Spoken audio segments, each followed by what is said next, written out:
Can you really live comfortably on less than $250,000 a year?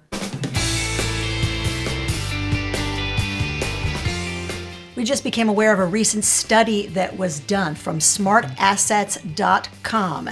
And the prevailing idea in the study was that you need to make about $250,000 a year in any large city in the U.S. if you are a double income family raising 2 children. Let's talk about it.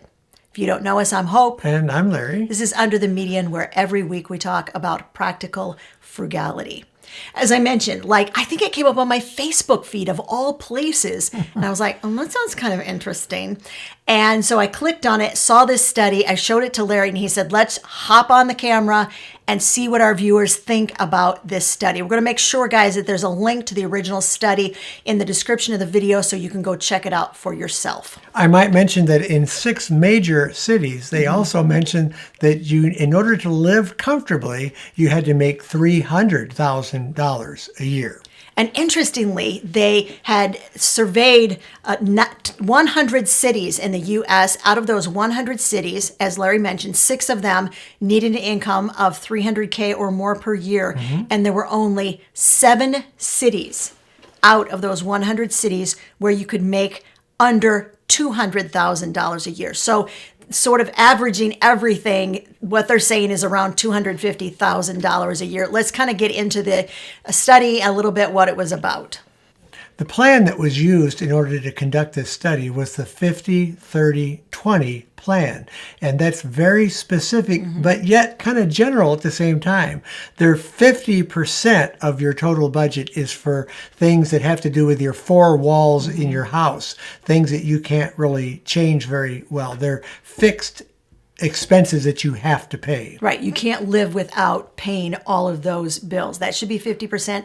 30%, hold on your hats, everybody. 30% in the 50-30-20 plan. That 30% is money that you are allowed to spend on whatever you desire.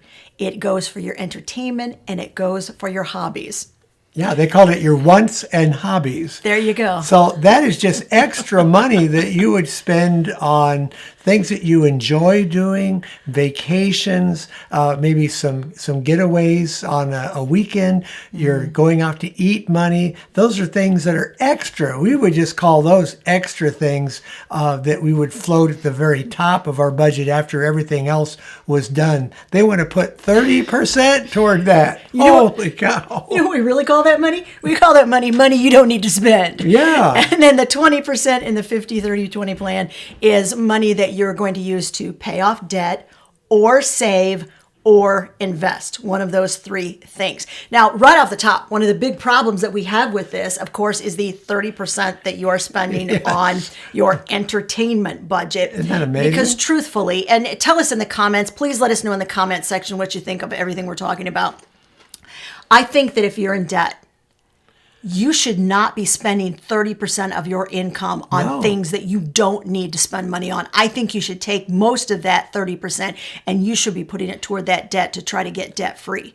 Because the truth is, it doesn't matter if you make $50,000 a year or $100,000 or $200,000 or $300,000. If you are in debt, the minute you pay off that debt, you give yourself a major raise, and then you have options that you could never have dreamed of having if you were still in debt. So 2 major fallacies that I see with this program is, number 1, they're putting way too much money, a huge percentage toward wants, and then they're putting a lot of money toward loans. We don't even know how much, but they've got that all mixed into that 20%. Now, if you eliminated both of those categories, think of how much money you would save and how much less income you would really need. Well, then I think the whole idea with that 20% is, since you're not paying off loans, that means you can use that money for savings or you can use it for investing. And that's super duper important as you go through life. Now, they got their information, they extrapolated their numbers from something called the MIT Living Wage Calculator, which I have looked at before in the past. And we'll make, once again, sure that there's a link to that living wage calculator in the description of this video. in general, I found that calculators like this don't, first of all, they don't take everything into consideration that you need to spend. This living wage calculator does a pretty good job of doing that, but I believe that all of their numbers are super inflated. But here's where I think a calculator like this can be super helpful. If you go and it will let you search by your state and your county. Yeah. So it's very specific, and it tells you what you need to make if you are a single person, if you are a married couple with no children, or 1 child, 2 children, or 3 children. It will tell you about what you need to make. Now, I checked for our county. Larry, I'm sorry, hold on to your hat, honey. It says we need to make about $118,000 a year. I'm just letting you know that that's what it says. My goodness. And that's where I think the problem lies, is that their numbers are so inflated. But it's a really great tool to look at and then ask yourself, if this is average, how can I do better than average? How can I cut all of those expenses down to size? That is, okay, that's the problem. That's the big problem with the study, is that it doesn't take into consideration that those numbers aren't fixed. You can do a lot to spend less in all of those categories, and they don't take like personal autonomy and choice into consideration. No. Well, and they don't take the ideas that we've talked about so much on this channel by being careful at what we spend, doing a lot of study, a lot of research, purchasing things used, all the strategies that we've talked about on Under the Median. None of that is incorporated into this study as far as we could see. The other problem, and when you guys read the study, tell me what you think, because I noticed that they don't define their terms very well. They don't. Like necessities. Right, necessities. They don't define that. Yeah, here's a couple other terms they used. You need this to live comfortably. Or sustainable comfort. None of those words are defined clearly. They're not defined at all in the study. They're just like there in black and white. And I think each person has to determine where their comfort level is. The other thing you have to think about, guys, is that sometimes, and this is so true with frugality, when you are giving up something in the short term, you know it's not going to be forever. Right. But you are deliberately choosing to spend less in certain areas so that you can save more money, put it towards your debt, or put it towards your retirement, or put it towards your savings. And then you'll know that that's available when you need it. Because when you need the money, you want to be able to have the money saved up to pay for the things that really are super important to you. The nice thing about paying off debt is that there's a result coming down the road for you. A result meaning you're going to get it paid off. If you're paying on your mortgage and you're paying really aggressively, working to get that mortgage down, you're going to get it down. You're going to get it down in far less time and with a lot less interest payments toward that loan. Speaking of loans, I'm going to say this. I'm going to say it out loud. I believe that the 50-30-20 plan puts you in debt far longer than you need to be in debt. It does. Because you're putting that 30%, for heaven's sakes, toward things that you don't need to actually be spending money on in the first place. Right. And I think it's a bad idea to give somebody like percentages like that, because I just don't think that that is a healthy way to handle money when you owe money to someone else. No, it might make them feel comfortable temporarily, but it's not a good solution at all. And it's not a good financially healthy solution. Now, we are not suggesting, guys, we are not suggesting that you live on ramen noodles every night, unless you really like ramen. No. And that you never leave your house to do anything with friends, because you got to live like a hermit, because if you leave the house, you might have to spend some money. We're not suggesting that. Yeah. You should have a little bit of something every month so that you can go out and have some fun. Yes. But you have to keep it in balance. I don't think that this 50-30-20 plan they talked about is balanced not at all. No, it's not. And the other thing it doesn't take into consideration, can I say my word? I'm going to do it. It doesn't take into account my very favorite word, which we all know is prioritize. It doesn't allow you to properly prioritize your goals and what is most important to you right now to get done. Because sometimes prioritizing that means they're nice little buckets of 50, 30, 20. They're going to be skewed. They're not going to be 50, 30, 20 for a while. And I think it's terrible that it keeps both partners working all the time. We brought Hope home into the house for her to take care of the kids, to homeschool them, which means to educate them. And yeah, we lost a little bit of income doing that, but we didn't pay for babysitters. We didn't pay for that time that she was taking out of her daytime to take care of them. And the kids benefited so much from having their mom with them. Okay, now hear what we're saying.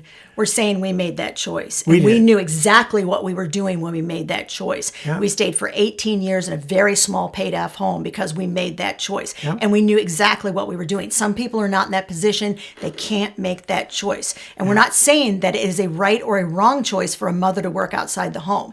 But what we are saying is when you're looking at, they listed the price of childcare astronomically high. Mm-hmm. I think when you make that decision, you have to also deliberately make decisions that are in alignment with, can we have the mother work part-time? Yeah. We had a lot of friends that were RNs that said, I'm going to work 12-hour shifts Friday, Saturday, Sunday. You know why they did it? Because at that number of hours, then they could get medical insurance Benefits. Yeah. from the hospital that they worked at, and Yeah. that provided insurance for their families. We all have to look at all the options, and I don't think that studies like this, I don't think they do anybody a favor. It doesn't allow for that option. No, it well, doesn't allow for that option at all. Yeah, I think they freak people out. Yeah. I think studies like this freak people out, and they make you feel like I'm never ever going to make that kind of money, therefore I am doomed. But it also doesn't encourage people to think outside the box and come up with solutions that work for everybody in the family, which may be that mom working on the weekends or the mom working part-time 2 or 3 evenings a week in order to be home with the kids during the day, especially if they're not in school. Once they're in school, it's a whole nother ball game, and I totally get that.